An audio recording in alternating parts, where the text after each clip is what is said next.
तीन होते हैं, बट हमारे जो काम के वो सिर्फ और सिर्फ दो है। तो सबसे पहला रहेगा टेक्निकल,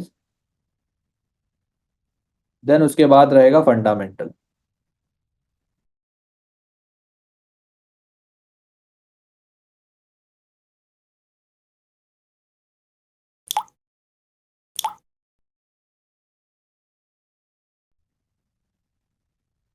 और कौन से हम यूज करते हैं, देखो ऐसे देखने जाए तो तीन होते हैं, बट हमारे जो काम के वो सिर्फ और सिर्फ दो है।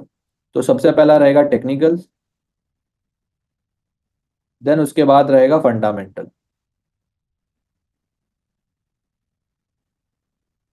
टेक्निकल्स का मतलब है जो भी आप चार्ट पे देख रहे हो, जो भी आप पैटर्न देख रहे हो, जो भी आप चार्ट पैटर्न्स देख रहे हो, कैंडल्स देख रहे हो, या ऐसे कलर की कुछ लाइंस होती है, या जो ग्राफ देख रहे होते हो, वो सारा का सारा टेक्निकल्स में आ जाता है। जैसे कि ये अब इसको आप कैंडल स्टिक में देख रहे हो, अब इसको हम चेंज भी कर सकते हैं। ये कुछ ऐसे डेटाज है, मेनली तो ये लाइन है, देन हाइकेनाशी करके कुछ कहा जाता है इसको। ठीक है, बट जो हमारे काम की होने वाली है वो सिर्फ और सिर्फ कैंडल्स होने वाली है। तो सबसे पहले टेक्निकल्स। अगर आपको कोई भी एक बंदा आकर ऐसा दावा करता है कि मेरी जो ट्रेड है, मतलब 100% या 90% एक्यूरेट है, इसका मतलब वो ये कह रहा है कि मेरा जो 10 ट्रेड है, ठीक है, जो भी मैं 10 ट्रेड लेता हूँ उसमें से सारे के सारे 9 से 10 के 10 ट्रेड प्रॉफिटेबल है, कोई भी लॉस में नहीं है, किसी का भी स्टॉप लॉस हिट नहीं होता। ठीक है, वो ऐसा दावा कर रहा है, बट इन रियलिटी ऐसा कुछ भी नहीं है। टेक्निकल एनालिसिस में, या जो भी आप स्ट्रैटेजी यूज करते हो, ठीक है, उसका एक्यूरेसी 70। तो ये क्यों होता है? लास्ट लेक्चर में आपने सीखा होगा मार्केट मेकर्स। मार्केट मेकर्स कौन होते हैं? जो भी बड़े इंस्टीट्यूशंस, या हेज फंड्स वाले बंदे, या कमर्शियल बैंक्स वाले, या जो बिग शॉट्स है जिनके पास बहुत पैसा है और वो मार्केट को मैनिपुलेट कर सकते हैं, तो वो लोग होते हैं बाकी के 10-20%। मतलब अगर रिटेलर्स, रिटेलर्स कौन है? हम लोग जो किसी ब्रोकर थ्रू या किसी के थर्ड पार्टी थ्रू ट्रेड करते हैं। हम डायरेक्टली ट्रेड नहीं कर रहे होते गाइस, हम किसी ब्रोकर में अकाउंट बनाते हैं, उसमें पैसा डालते हैं, फिर हमारे बिहाफ पर वो ट्रेड प्लेस कर रहा होता है, ना कि हम डायरेक्टली ट्रेड प्लेस करते हैं। बट जो मार्केट मेकर्स होते हैं वो लोग डायरेक्टली ट्रेड प्लेस करते हैं या डायरेक्टली ट्रेड करते हैं। ठीक है, उनके पास ब्रोकर वगैरह जैसा कुछ होता नहीं है। तो इनके पास बहुत पैसा होने की वजह से ये लोग डायरेक्टली मैनिपुलेट कर सकते हैं मार्केट को। और जो टेक्निकल्स है वो 50-60% है किसी भी स्ट्रैटेजी का, और फंडामेंटल्स को आप 20% और ऐड कर लो। ठीक है, मैक्स टू मैक्स 70-80%। ठीक है, ये होती है एक्चुअल एक्यूरेसी किसी भी स्ट्रैटेजी की। ठीक है, मतलब 10 में से 7 या 8 ट्रेड आपके चलते हैं। ठीक है, बाकी जो मार्केट मेकर्स है वो लोग आकर आपका स्टॉप लॉस भी उड़ा सकते हैं। आप लोगों ने एक्सपीरियंस भी किया होगा कि मैंने एक लेवल पर बाय किया हुआ है, बट पता नहीं मार्केट को एग्जैक्टली exactly मेरा स्टॉप लॉस पता होता है, वहां पर आकर मार्केट मेरा स्टॉप लॉस लेती है, और वहां से मेरा जो फेवर वाला डायरेक्शन था वहां पर चली जाती है और मेरा प्रॉफिट हिट कर देती है। ठीक है, टेक प्रॉफिट।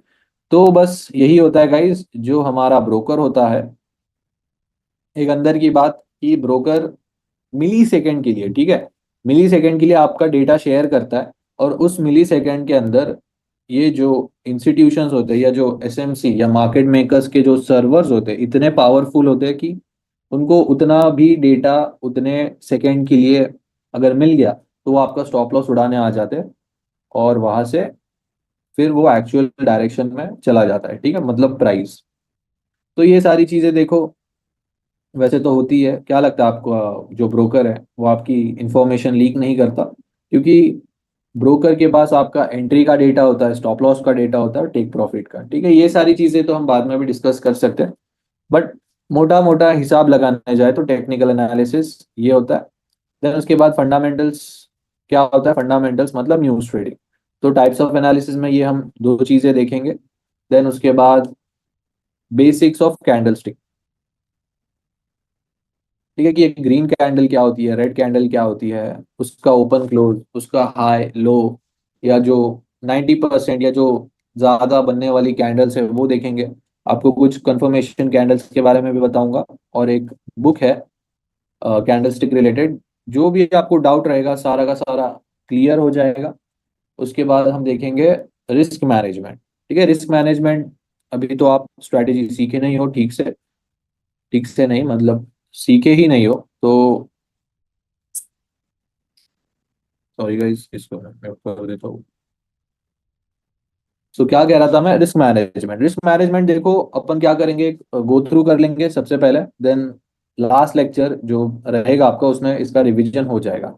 तो स्टार्ट करते हैं सबसे पहले टाइप्स ऑफ एनालिसिस के टेक्निकल एनालिसिस। ठीक है, टेक्निकल एनालिसिस अगर मैं आपको शॉर्ट में बताऊं तो प्रीवियस डेटा, हिस्टोरिकल डेटा या जो आपका पास्ट डेटा होता है उसको हम स्टडी करके फ्यूचर में प्राइस कैसे मूव करेगा उस हिसाब से जोन्स निकालते हैं, चाहे वो बाय जोन हो चाहे वो सेल जोन हो। जब मार्केट उन एरियाज पर आता है और कैसे रिएक्शन देता है, बाइंग की रिएक्शन देगा या सेलिंग की रिएक्शन देगा, उस हिसाब से हम ट्रेड प्लेस करते हैं। ठीक है, इसका मतलब है, चलो आपको मैं डायग्राम निकाल के ही दिखा देता हूँ। लेट्स सपोज ये $20 का जोन है और ये एक $10 का जोन है। ठीक है, और यहाँ पर कुछ इस तरीके से प्राइस एक्शन प्रिंट हुआ है।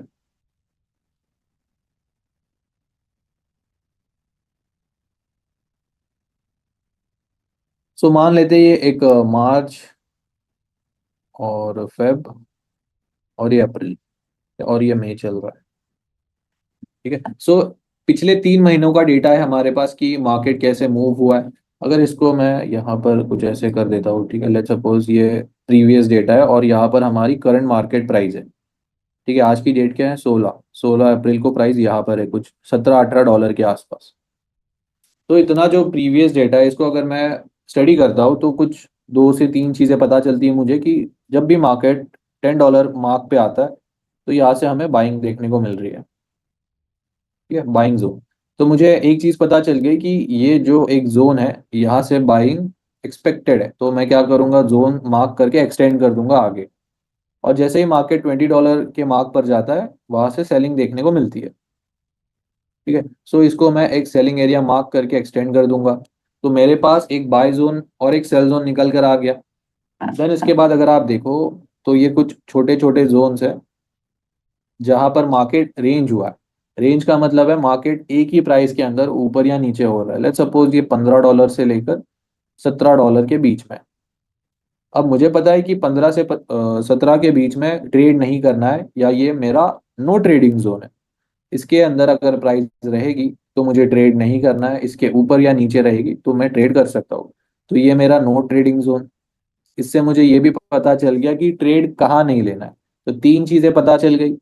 अगर मार्केट $10 पर आता है, यहाँ से बाइंग की रिएक्शन या कंफर्मेशन मिलता है तो यहाँ से आप बाय करो।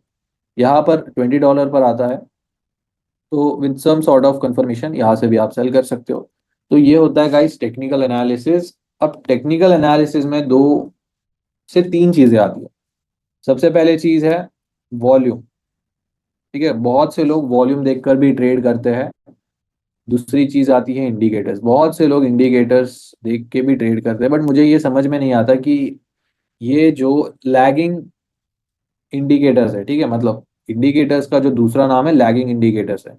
इसका मतलब है कि मार्केट में मान लो $1 से लेकर मार्केट $5 पर जाती है। अब आपने लगा लिया कोई एक इंडिकेटर, अब 5 से 10 चली गई। अब इंडिकेटर का कैसा हिसाब होता है ना, वो एक कदम पीछे होता है। मतलब अब मार्केट $10 पर है तो वो जो उसका डेटा है या जो उसका कैलकुलेशन है वो $5 पर जब मार्केट गई थी उसके हिसाब से देगा। ठीक है, मतलब अभी 1 से 5 गई तो वो बोलेगा बाय। हाँ, अब 5 से 10 चली गई, अब 10 से 15 आ गई तो ये 5 से जो 10 गया है वो फिर बोलेगा कि बाय करो।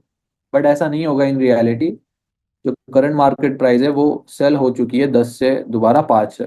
तो यहाँ पर इंडिकेटर बोलेगा बाय कर ले भैया। ठीक है, यहाँ पर बाय करोगे फंस जाओगे। तो इसका मैं और एक एग्जांपल दे देता हूँ, इसको हटा देता हूँ मैं। तो इंडिकेटर्स को कहा जाता है लैगिंग इंडिकेटर्स भी। ठीक है, इंडियन मार्केट वालों को तो पता ही रहेगा जो ट्रेड करते हैं। इसका मतलब है कि लेट्स सपोज मार्केट, ये एक चार्ट है, 1, 5, 10, 15। अब आपने एक इंडिकेटर लगा लिया और तब मार्केट की प्राइस थी $5 पर। अब आपको उस दौरान ही बताना चाहिए कि मुझे बाय करना है या सेल करना है, राइट? उस हिसाब से आप ट्रेड करोगे, बट ऐसे नहीं होता। अब यहाँ से 5 से 15 जब मार्केट बाय हो जाएगी, तब यहाँ पर आकर इंडिकेटर बोलेगा हाँ भाई, अब आप बाय कर सकते हो। ठीक है, बट यहाँ पर रिस्क कितना हो जाएगा?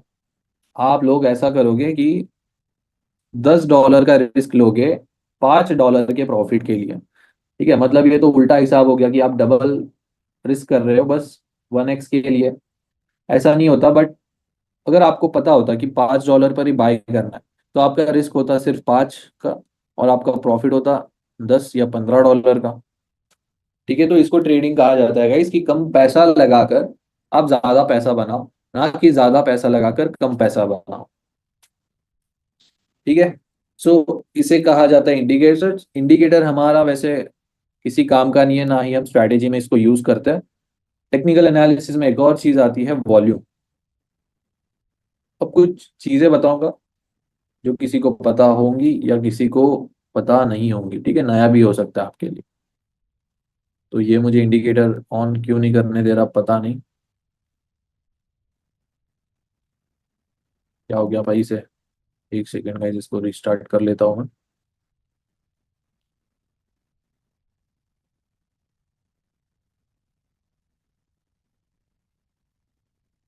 तो वॉल्यूम हम देखते हैं यहाँ पर, मोस्टली सब यही यूज करते हैं। अब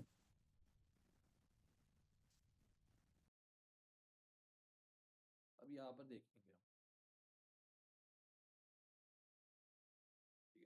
तो गाइस आपको ये जो कैंडल्स दिखाई दे रही है, ये जो बार्स दिखाई दे रहे हैं, इसका मतलब है कि उतना उसमें वॉल्यूम लगा है, इतना हमें पता है। ठीक है, जितना भी हमने इंटरनेट पे देखा या किसी से सुना हुआ है, ठीक है, इन एक्सपीरियंस ट्रेडर से, तो वो लोग कहते हैं कि ये जो वॉल्यूम लगा है, इसका मतलब है इतनी ज्यादा यहाँ पर बाइंग हुई रहेगी। बट इन रियलिटी ऐसा कुछ नहीं होता है। इसका मतलब है कि मार्केट में कितने पेंडिंग ऑर्डर्स लगे हुए हैं। ठीक है, इसको कहा जाता है टिक वॉल्यूम।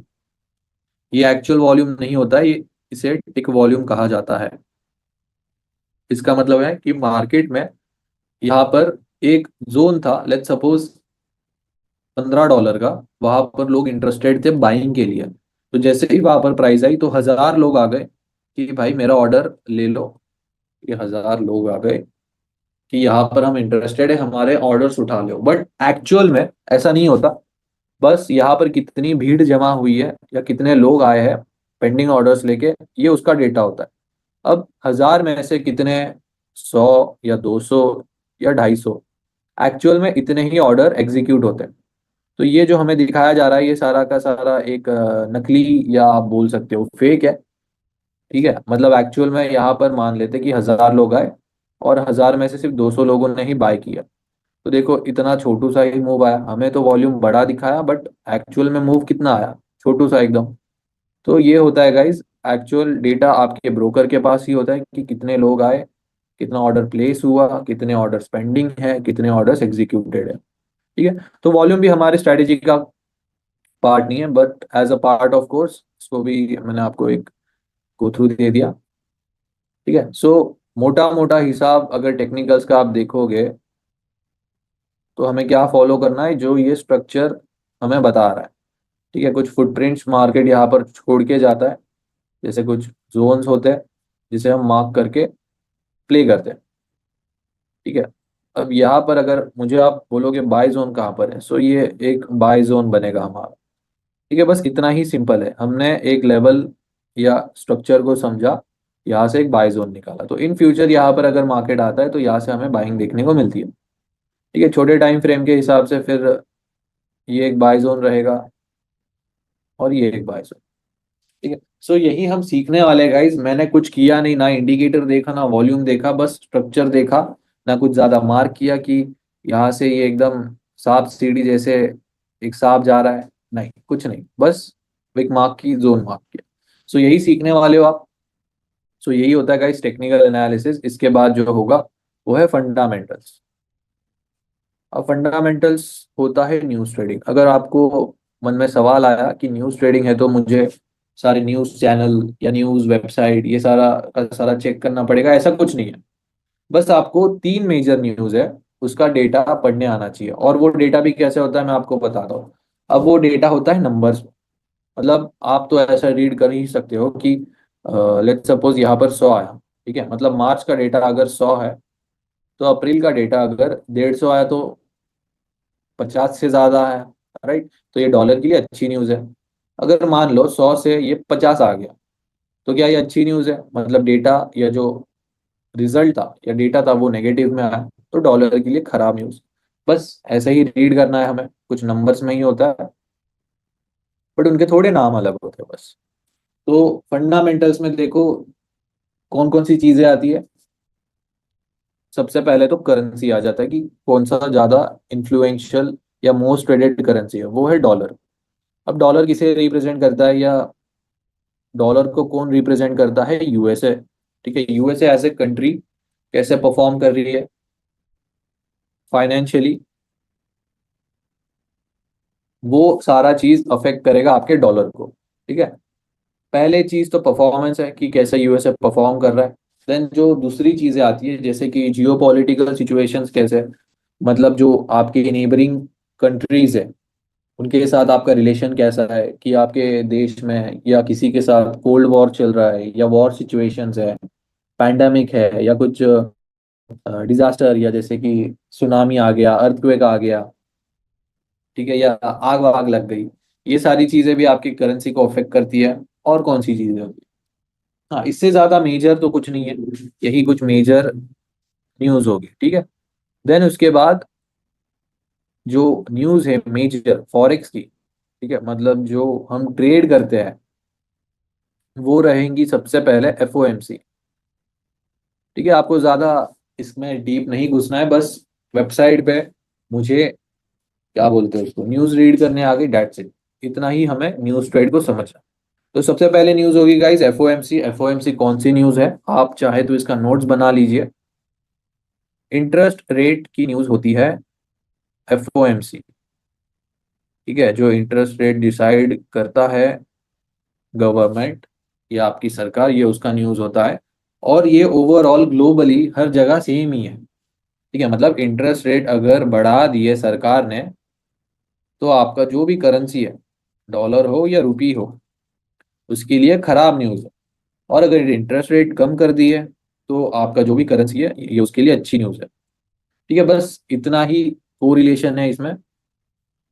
अब किसी भी देश का इंटरेस्ट रेट बढ़ जाता है तो करेंसी थोड़ी सी नीचे चली जाती है, और इंटरेस्ट रेट बढ़ गया, सॉरी इंटरेस्ट रेट कम हो गया तो करेंसी बढ़ जाती है। आपको चलो मैं एक एग्जांपल देता हूँ। मान लो आप चले गए बैंक में। ठीक है, अब बैंक क्या है, मान लेते हैं हम सरकार है या एक कंट्री है। ठीक है, और वहां के आप सिटीजन हो और आप चले गए बैंक में लोन लेने के लिए। और बैंक ने कह दिया है कि हमने ब्याज करके रखा है 20%। ठीक है, मतलब जो इंटरेस्ट है 20% है। और हमारे जैसे जो लोग हैं, क्या 20% लोन पर अफोर्ड कर सकते हैं? मतलब आपने 1 लाख का लोन लिया, और आपको जब रीपेमेंट करोगे तो प्रिंसिपल अमाउंट पे 20% एक्स्ट्रा इंटरेस्ट देना पड़ेगा, जो होता है 20,000 रुपीज। तो टोटल आपको 1,20,000 रुपया देना है। तो गाइज जो ज्यादा पैसा कमाते हैं, जो बंदे रिच है, वो लोग ही इसको अफोर्ड कर सकते हैं। जो मिडिल क्लास है या लोअर मिडिल क्लास है, वो लोग तो अफोर्ड नहीं कर पाएंगे, क्योंकि 1 लाख का लोन लेने में ही लग जाएगी, और उस पे 20% इंटरेस्ट रेट देना होगा, तो फिर तो हो ही गया। ठीक है, सो इससे क्या समझ में आता है हमें, कि ज्यादा इंटरेस्ट रेट हमारे लिए अच्छा नहीं है। तो ज्यादा क्रेडिट फैसिलिटीज नहीं होगी, लोन ज्यादा होने के वजह से या इंटरेस्ट रेट ज्यादा होने के वजह से लोग कम खर्चा करेंगे। मतलब ये करेंसी को स्टेबलाइज करने के लिए ही किया जाता है, कि ज्यादा लोग पैसा आ गया लोगों के पास, तो बहुत खर्चा कर रहे हैं, चलो क्या करते हैं, इंटरेस्ट रेट बढ़ा देते हैं या टैक्स लगा देते हैं। ठीक है, सो इससे क्या होता है, ये सारी चीजें कंट्रोल में आती है और करेंसी भी स्टेबलाइज रहती है। ठीक है, सो एफओएमसी कौन सी न्यूज़ है? बस इतना याद रखो, इंटरेस्ट रेट बढ़ गया तो करेंसी के लिए खराब न्यूज़, इंटरेस्ट रेट कम हो गया तो करेंसी के लिए अच्छी news. Then second major important news है एनएफपी। एनएफपी कौन सी न्यूज़ है? Non farm payroll. ठीक है, एनएफपी का फुल फॉर्म तो ये है, बट जो आपको वेबसाइट पे दिखाया जाएगा, नॉन फार्म एम्प्लॉयमेंट चेंज, ऐसा होता है ऑनलाइन या वेबसाइट पर। तो ये कौन सी न्यूज़ है? अब देखो, नाम से थोड़ा सा समझ में तो आ गया कि फार्म रिलेटेड होगा, बट ऐसा नहीं है। फार्मिंग सेक्टर, ठीक है, जो भी फार्मिंग सेक्टर होता है, इसको हटाकर जो बाकी के दूसरे सेक्टर्स है, ठीक है, इसका मतलब है कि फार्मिंग सेक्टर को हटाकर बाकी के जो दूसरे सेक्टर्स है, उनमें लोगों के पास जॉब वैकेंसीज है या लोगों की जॉब चली गई है, मतलब जॉब है या जॉब नहीं है, बस। मतलब जॉब क्रिएशन है या जॉब क्रिएशन नहीं है। अब आपको मैं समझाता हूँ। फार्मिंग सेक्टर है, फार्मिंग सेक्टर में तो जिसका खेत है वो थोड़ी किसी को काम पे रखेगा सैलरी पे, राइट? एग्रीमेंट बेस्ड, कि भाई तू आ जा, कल से मैं तेरे को पगार चालू कर दूंगा और तू बस खेत जोत या फल तोड़ या पानी दे। ठीक है, ये सारी चीजें तो नहीं होती। तो इसको हटाकर जो भी दूसरे सेक्टर है, गवर्नमेंट या प्राइवेट पकड़ लो, वहां पर लोगों के पास जॉब है या जॉब नहीं है, बस इतना ये एनएफपी का डेटा होता है। अब अगर किसी देश में बेरोजगारी बढ़ गई, मतलब अनएम्प्लॉयमेंट ज्यादा बढ़ता है, तो ये क्या करेंसी के लिए या यूएसए के लिए अच्छी न्यूज़ होगी या खराब न्यूज़ होगी? तो बेरोजगारी ज्यादा है तो ऑब्वियस की बात है कि जो आपका डेटा है वो नेगेटिव है, तो डॉलर के लिए भी ये नेगेटिव डेटा होगा, मतलब डॉलर नीचे जाएगा। और अगर अनएम्प्लॉयमेंट कम है, ठीक है, इसका मतलब बेरोजगारी कम है, लोगों के पास जॉब ज्यादा है और लोगों के पास पैसा आ रहा है, वो लोग खर्च कर रहे हैं। ठीक है, सो ये सारी चीजें अफेक्ट करती है आपके डॉलर को। इसका मतलब अगर लोगों के पास जॉब है तो डॉलर भी ऊपर जाएगा या इसका रेट बढ़ेगा, बस इतना ही है। ठीक है, सो इससे हमें क्या समझ में आया कि लोगों के पास अगर जॉब है तो करेंसी के लिए अच्छी न्यूज़ है, अगर लोगों के पास जॉब नहीं है तो करेंसी के लिए खराब न्यूज़ है। उसके बाद जो थर्ड मेजर इंपॉर्टेंट न्यूज़ है वो है सीपीआई। सीपीआई का फुल फॉर्म है कंज्यूमर प्राइस इंडेक्स।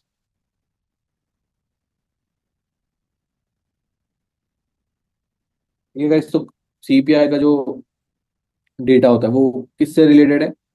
जो आप रोजमर्रा की चीजें या जो आपकी डेली नेसेसिटीज की चीजें होती है, जैसे कि फ्यूल हो गया, पेट्रोल डीजल, आपकी इलेक्ट्रिसिटी हो गई, ग्रोसरीज हो गई, यूटिलिटीज हो गई। ठीक है, तो ये सारी जो चीजें जो आप डे टू डे लाइफ में यूज करते हो, उसका अगर रेट बढ़ गया या रेट कम हो गया, ये होता है सीपीआई की डेटा। ठीक है, मतलब सरकार ने रेट बढ़ा दिए या सरकार ने रेट कम कर दिया। अब मान लेते हैं कि जो मार्च का महीना था, तो सरकार ने क्या किया, रेट बढ़ा दिए। ठीक है, रेट बढ़ा दिए।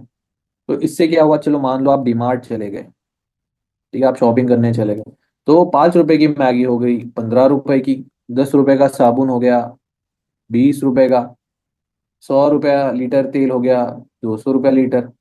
तो प्राइजेस क्या हो गई, बढ़ गई। तो इससे आप क्या सोचोगे कि भाई 5 रुपए की मैगी है 15 की हो गई, तो मैं ज्यादा नहीं खरीदूंगा, इस महीने के लिए 2 से 3 पैकेट बस हो गया मेरे लिए। साबुन भी मैं थोड़ा सा कम चला चला के 2 साबुन ले लेता हूँ, और तेल भी 1 लीटर में कर लूंगा, ज्यादा वेस्ट नहीं करूंगा। तो इसमें आपने क्या किया, थोड़ी सी काट कसर की। काट कसर मतलब क्या होता है यार? ठीक है, मतलब एडजस्टमेंट किया आपने और कम पैसा खर्चा किया, या रेट ज्यादा होने की वजह से आपने बस ज्यादा खरीदी नहीं की। तो इससे क्या हुआ, इकोनॉमी में भी ज्यादा पैसा पुश नहीं हुआ, आपने चीज नहीं खरीदी, उतना पैसा स्पेंड नहीं हुआ। उतना पैसा स्पेंड नहीं हुआ तो वो इकोनॉमी में भी नहीं गया। तो ओवरऑल आपकी करेंसी के लिए अच्छी न्यूज़ थी या खराब न्यूज़? तो ये खराब न्यूज़ थी। बट मान लेते हैं कि अप्रैल महीने में सरकार ने रेट कर दिए कम। ठीक है, आप दोबारा डीमार्ट चले गए शॉपिंग के लिए, 5 रुपए की मैगी 2 रुपए की हो गई, पाँच 10 रुपए का साबुन 5 रुपए का हो गया, 100 रुपया लीटर तेल 50 रुपया या 75 रुपया लीटर हो गया। तो इससे क्या इफेक्ट पड़ेगा कि भाई सस्ती हो गई ये चीज़ है, मैं अगले 2 से 3 महीने का स्टॉक अभी भर लेता हूँ, ताकि अगर आगे प्राइस बढ़ती है तो मैंने तो सस्ते में ही लिया हुआ है। चलो ऐसा भी समझ लेते कि 110 रुपया लीटर पेट्रोल 70 या 80 रुपए का हो गया, आप क्या करोगे, टाकी फुल पे फुल। ठीक है। सो इससे क्या इफेक्ट गिरा, इससे इफेक्ट ये हुआ कि ज़्यादा स्पेंडिंग हुआ, ज़्यादा लोगों ने खर्चा किया, इकोनॉमी में भी ज़्यादा पैसा पुश हुआ, आपकी कंट्री में ज़्यादा पैसा पुश हुआ। तो ओवरऑल ये आपकी करेंसी के लिए भी अच्छी न्यूज़ थी। ठीक है। तो ये थी गाइस 3 मेजर न्यूज़, मैं आपको दोबारा रिपीट करके भी समझा देता हूँ, और उससे पहले ये भी बता देता हूँ कि इसका एक डेडिकेटेड सेशन भी होने वाला है, बस हमने यहाँ पर गो थ्रू किया है अभी। ठीक है। स्ट्रैटेजी अभी तक आपने सीखी नहीं है, बट स्टिल इसका हमने एक इंट्रोडक्शन पार्ट देखा है, जैसे ही स्ट्रैटेजी खत्म हो जाएगी लास्ट लेक्चर आपका फंडामेंटल्स का ही होगा। ठीक है गाइस, तो फर्स्ट न्यूज़ है इंटरेस्ट रेट, जिसमें इंटरेस्ट रेट अगर बढ़ जाता है तो करेंसी के लिए खराब न्यूज़, इंटरेस्ट रेट कम है तो करेंसी के लिए अच्छी न्यूज़।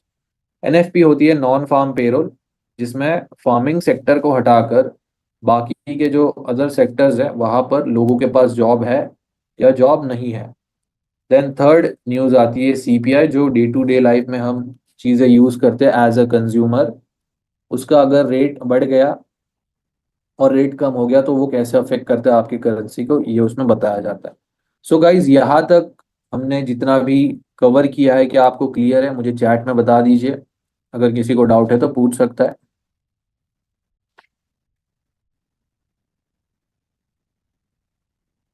ओके।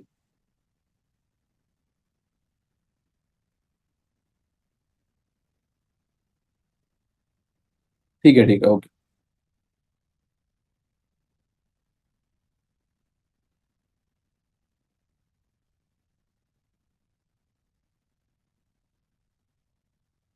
एनएफपी और सीपीआई का कुछ रिलेशन नहीं है वैसे, आप देखने जाओ तो हर एक न्यूज़ अलग है। इसका गोल्ड पे क्या इम्पैक्ट होगा, ठीक है, देख लेते हैं।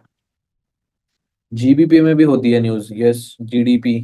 जीबीपी पूछ रहे हो या जीडीपी पूछ रहे हो? जीडीपी होती है, बट वो इकोनॉमी में ज्यादा जाता है, ठीक है, उस साइड की तरफ वो ज्यादा है। बट ट्रेडिंग से रिलेटेड देखोगे तो जीडीपी इतनी मैटर नहीं करती है as compare to this 3 major newses. ठीक है, चलो मैं आपको वेबसाइट पे ही दिखा देता हूँ। आपको ये forex factory.com पर आना है। ठीक है। फॉरेक्स फैक्ट्री पे आने के बाद यहाँ पर आपको सारी की सारी जानकारी मिल जाएगी कि ट्रेड न्यूज़, कैलेंडर, मार्केट क्या चल रहा है, फॉरेक्स से रिलेटेड देखना है आपको, मेटल से रिलेटेड देखना है या क्रिप्टो रिलेटेड देखना है, सारी की सारी चीज़ें यहाँ पर। ठीक है। और ये जो येलो फोल्डर, ऑरेंज और रेड है, येलो का मतलब है लो इम्पैक्ट न्यूज़, ऑरेंज का मतलब है मीडियम इम्पैक्ट, और रेड का मतलब है हाई इम्पैक्ट न्यूज़। सही है।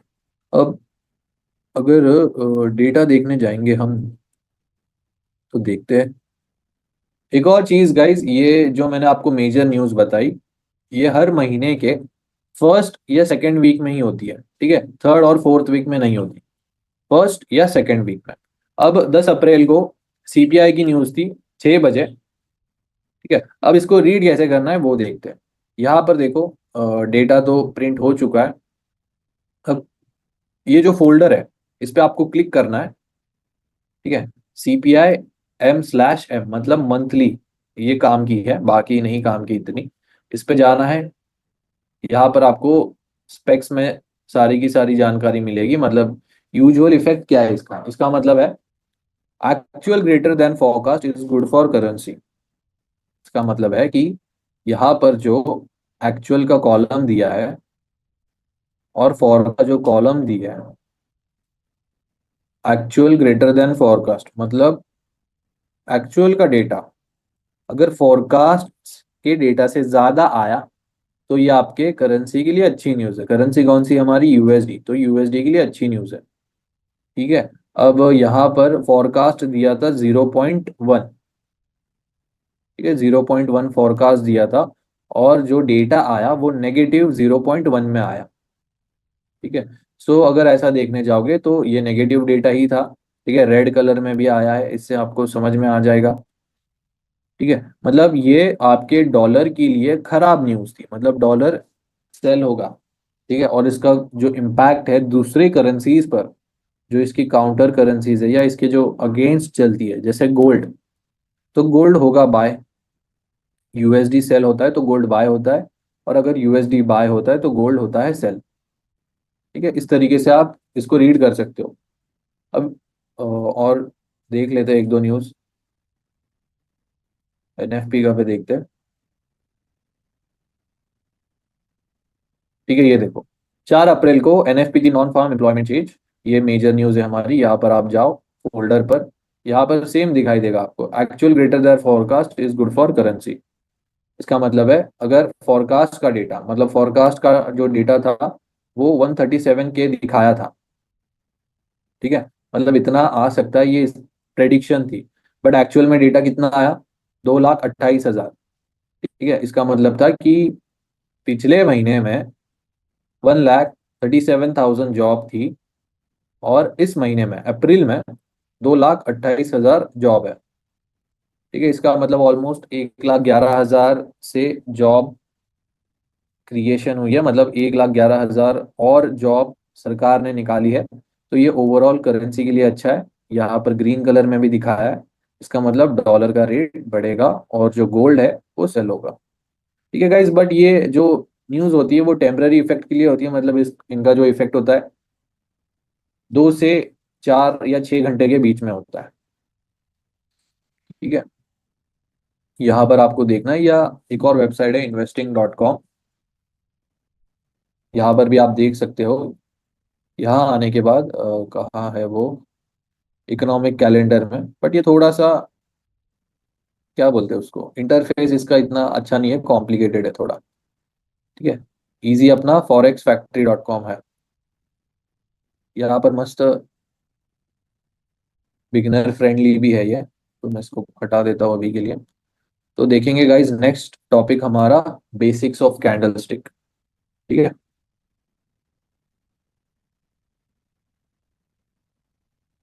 तो मैं थोड़ा सा ड्रॉ कर लेता हूँ जो मेजर कैंडल स्टिक है। ये कुछ 90% ऑफ द टाइम जो कैंडल्स बनती है वही ड्रॉ करने वाला हूँ। जो दूसरी कैंडल्स है वो हम फिलहाल के लिए नहीं, आगे के लिए रखेंगे। सो गाइज ये 3 मेजर कैंडल्स हैं, मतलब ज्यादा करके, या आप ऐसा भी बोल सकते हो 70% ऑफ द टाइम जो भी आप कैंडल देखोगे, ये 3 कैंडल्स उनमें रहेंगी ही रहेंगी। ठीक है, मतलब 10 कैंडल बनी है तो 7 कैंडल्स इन तीनों में से ही होगा, बाकी 3 कैंडल फिर अलग रहेंगी आपकी। तो गाइस ये ग्रीन कैंडल या बुलिश कैंडल, ये रेड कैंडल या बेरिश कैंडल। ठीक है, एक ट्रिक बताता हूँ जो मैं अपने छोटे भाई को भी बताता हूँ।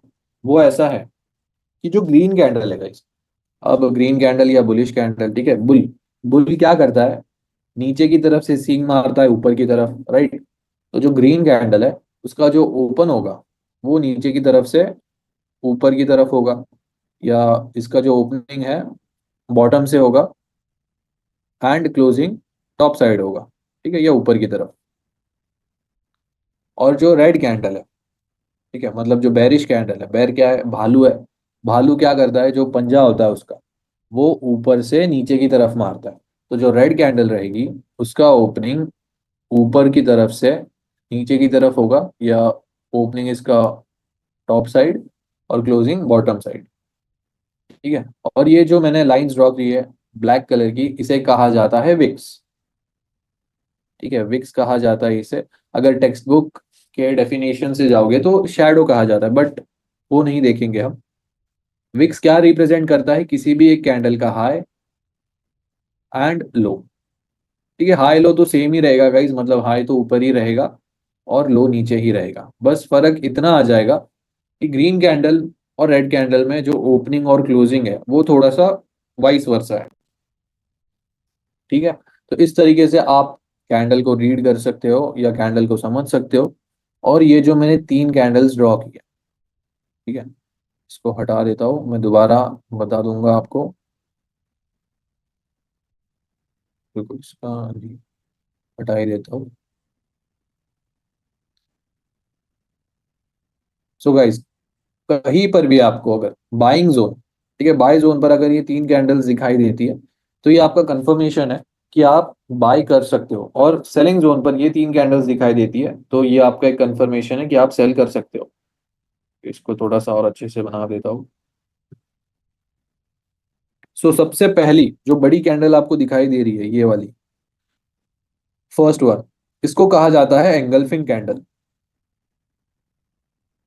ठीक है। अब ग्रीन कलर की रहेगी तो बुलिश एंगल्फिंग, रेड कलर की रहेगी तो बेरिश एंगल्फिंग।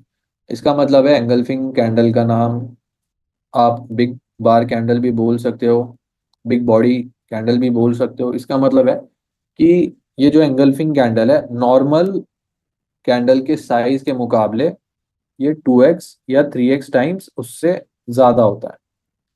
ठीक है। इसका मतलब है एंगल्फिंग का मतलब ही आपको मैं समझा देता हूँ। एंगल्फिंग मतलब कि पुरानी नहीं, जो इसके पिछले चीज है, मान लो ये एक बिल्डिंग है, ये बिल्डिंग उससे बड़ी है। ठीक है। जो तीसरी बिल्डिंग है ना, कुछ इस तरीके से बड़ी है। इसका मतलब इसने पहली बिल्डिंग को भी कवर कर लिया साइज में, और दूसरी बिल्डिंग को भी कर लिया, पूरा शैडो ओवर कर लिया इसको।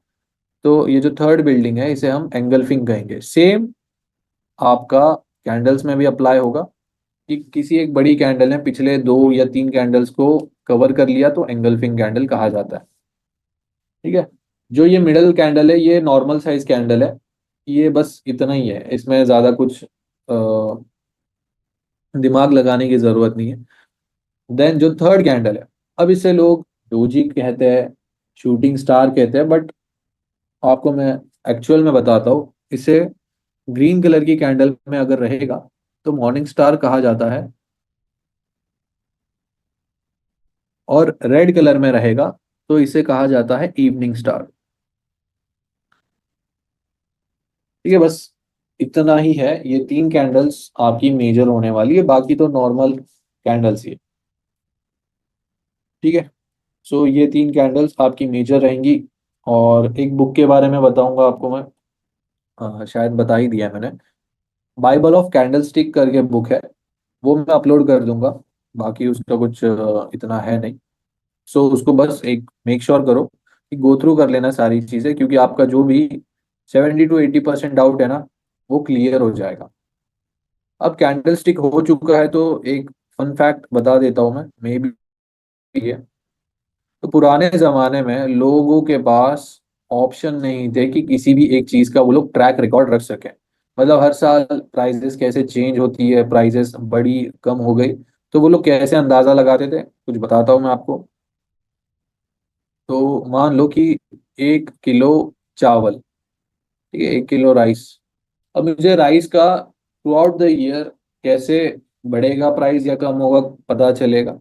वो लोग ऐसे एक पार्टी बना लेते थे, और सारे के सारे महीने लिख देते थे, जन फेब मार्च अप्रैल मई जून जुलाई अगस्त सितंबर अक्टूबर नवंबर और दिसंबर। ठीक है। और यहाँ पर रेट्स, ठीक है, एक दो तीन नहीं रहता था पहले, कुछ अलग सिस्टम था। तो जैसे ही जनवरी आया तो जनवरी में क्या प्राइस है, चलो 3 रुपए, तो डॉट बना लिया। ठीक है। फिर थ्रू आउट द ईयर जो भी प्राइजेस होती थी उसके हिसाब से ये लोग बना लेते थे डॉट्स। ठीक है। हाईएस्ट 8 रुपए तक है। और फिर ये थ्रू आउट द ईयर फिर ऐसे ही एक लोवेस्ट यहाँ तक मारा है प्राइस ने, यहाँ पर आकर मार्केट हो गया क्लोज। ठीक है। फिर जापानीज लोगों ने क्या किया ना, बस ये जो डॉट्स है ना, इनको आके बस कनेक्ट कर दिया ऐसे। ठीक है। ऐसे आके कनेक्ट कर दिया और बादशाह बन गए, बोलते हैं कि हमने एक बड़ी एक चीज इन्वेंट की है। बस इसको ही ज्वाइन करके वो लोग ने हमें टेक्निकल एनालिसिस दे दिया या चार्ट पैटर्न्स दे दिए। ठीक है। एक्चुअल में यहाँ से आप बोल सकते हो कि एक बहुत एक मेजर चेंजेस आया ट्रेडिंग के हिस्ट्री में, अगर इसको मैं आपको कैंडल स्टिक में बताऊं। ठीक है। चलो, ओपन कहाँ पर हुआ, 3 रुपए पर ये ओपन, ये एक हाई, क्लोजिंग कहाँ पर आई है दिसंबर में, तो दिसंबर में मान लो 6, ये क्लोज, और लोवेस्ट है यहाँ तक। अब इसको अगर हम कैंडल स्टिक में उतारते हैं तो ओपन हुआ है 3 पे, चलो ये आपका ओपनिंग प्राइस, क्लोजिंग कहाँ पर हुआ है 6 या 7 पर, तो इससे हमें एक चीज पता चल गई कि ये बुलिश कैंडल है। ठीक है, और हाई कहाँ तक लगा है, 8 रुपए तक, चलो ये एक वीक 8 रुपए तक, और लोवेस्ट लगाया है 1 रुपए तक। ठीक है, तो इसको हमने बना दिया, तो ये बन जाती है हमारी ग्रीन कैंडल, भले ये ग्रीन कलर में ना हो अभी, ये एक हमारी ग्रीन कैंडल है। ठीक है, इसको भी फिर देकर वो लोग ऐसा बोलते हैं कि हमने आपको कैंडल स्टिक दिया है, चार्ट पैटर्न्स दिया है, तो ये सारी चीजें वहां से आई है। ठीक है, यहाँ से जन्म हुआ था चार्ट पैटर्न्स या टेक्निकल एनालिसिस का। ठीक है गाइस, बस इतना ही फन फैक्ट है, और हम देखेंगे आगे जैसे जैसे आगे बढ़ेंगे लेक्चर्स में। देन इसके बाद देख लेते हैं रिस्क मैनेजमेंट।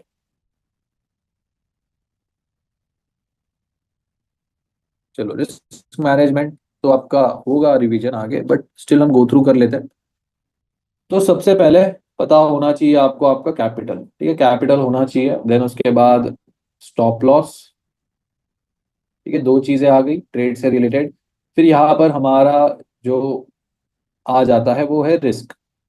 ठीक है, ये दो तो टेक्निकल चीजें हो गई। यहाँ पर साइकोलॉजिकल पार्ट या मेंटल पार्ट ज्यादा आता है रिस्क का। ठीक है, या रिस्क कैपेसिटी का। इसको स्टॉप लॉस भी अगर बोले तो बोल सकते हो। ठीक है, मतलब हर किसी का रिस्क एपेटाइट कम या ज्यादा होता है। अब मान लो $100 का कैपिटल है, स्टॉप लॉस तो चलो मान लो कि वो तो ट्रेड के हिसाब से बनेगा, बट जो रिस्क है वो अपने हिसाब से होता है कि 5% लेना है, 10% लेना है, 15%, 20%, 50, या पूरा का पूरा 100।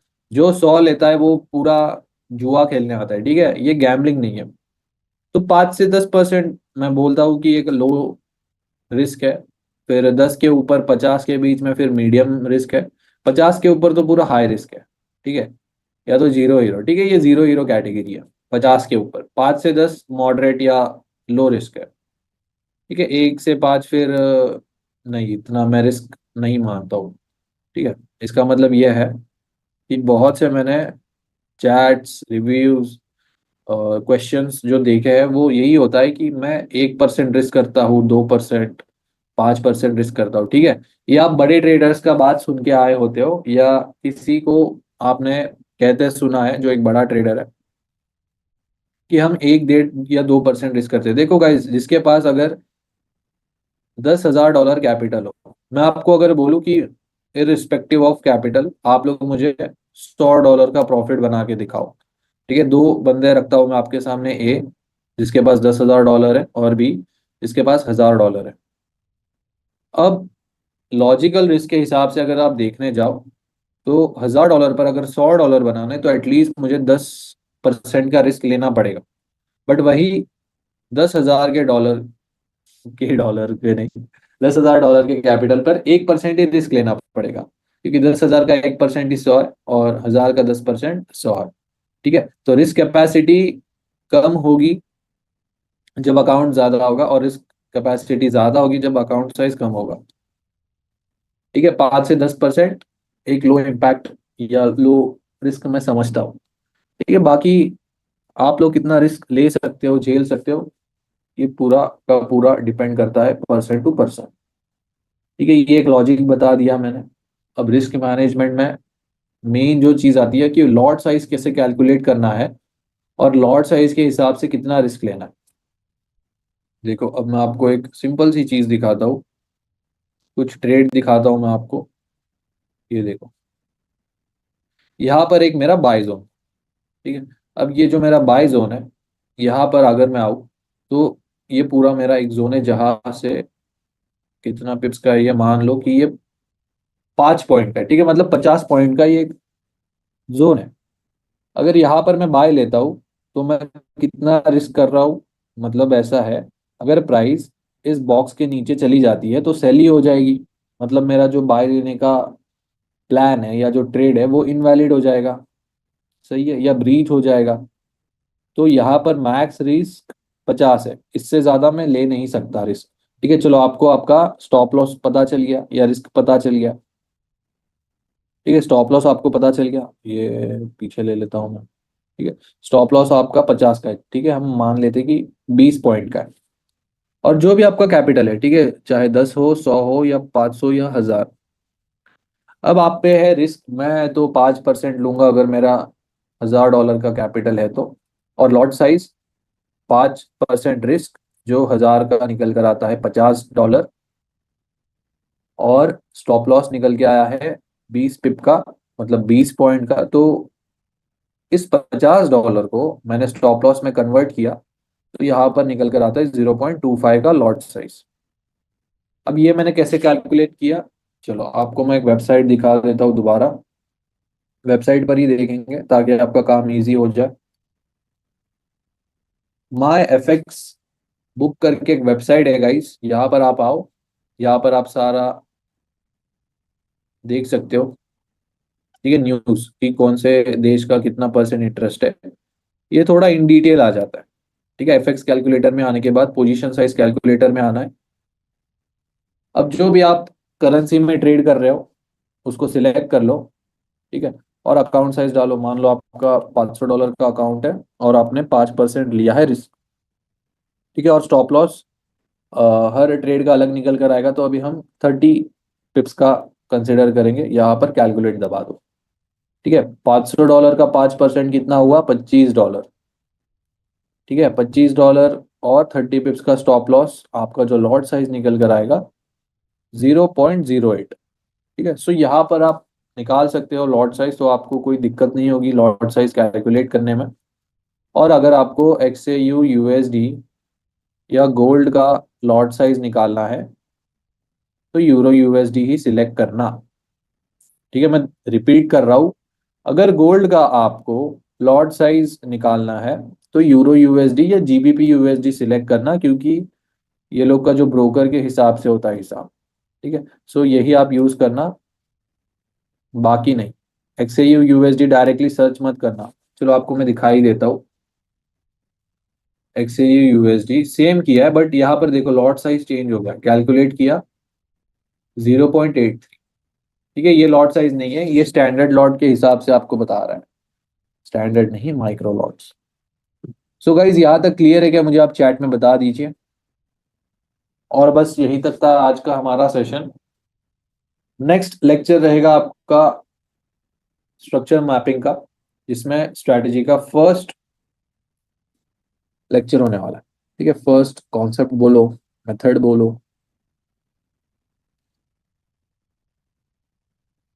ठीक है। लेवरेज देखो, चलो लेवरेज का भी आपको मैं एक क्लियर कर देता हूँ। देखो लेवरेज मैटर नहीं करता है, मैं एक चीज बता रहा हूँ, जिसका भी अकाउंट $2000 के नीचे हो, 2 से $5000 के बीच में, ठीक है। आई रिपीट, 2000 से $5000 के नीचे अकाउंट होगा तो आप लोग 1:100 लॉट साइज रखो, ठीक है, 1:100। और $5000 से ज्यादा अकाउंट है तो आप चाहे 1:100 रखो, 1:10 रखो, या 1:अनलिमिटेड रखो, ठीक है, मैटर नहीं करता। ओके। तो महंगाई तो हमेशा बढ़ेगी, तो CPI का डेटा हमेशा नेगेटिव होगा, तो गोल्ड हमेशा बाय होगा? नहीं नहीं, ऐसा नहीं होता, ठीक है। मतलब एक हेल्दी इन्फ्लेशन, अगर हम बोले, इन्फ्लेशन नहीं बोलूंगा मैं, जो डेटा है, या इंटरेस्ट रेट बोलो या महंगाई बोलो, जो भी हो, वो एक लिमिट तक अगर हो तो सही है, स्टेबलाइज करने के लिए हो तो सही है। बट अगर ज्यादा ही बढ़ रहा है तो वो चलेगा नहीं। जैसे अभी करंट सिनेरियोज, ये टैरिफ वॉर चल रहा है चाइना और USA के बीच में, ठीक है। स्पैम मत करो यार, मैं भेजता हूँ, ठीक है। तो गाइज चलो फिर करते हैं सेशन एंड। मैं अभी साइट का नेम, डाउट नंबर और PDFs कर देता हूँ शेयर, ओके।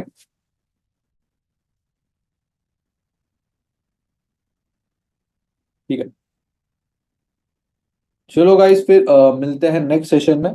तब तक के लिए गुड नाइट। और एकदम W सेशन था ये आज का, और आप लोग फास्ट लर्नर हो बहुत, मुझे समझ में आ चुका है। तो आगे जाके बहुत ही मजा आने वाला है। So on a good note guys, करते हैं सेशन एंड। आई होप आपको मजा आया होगा।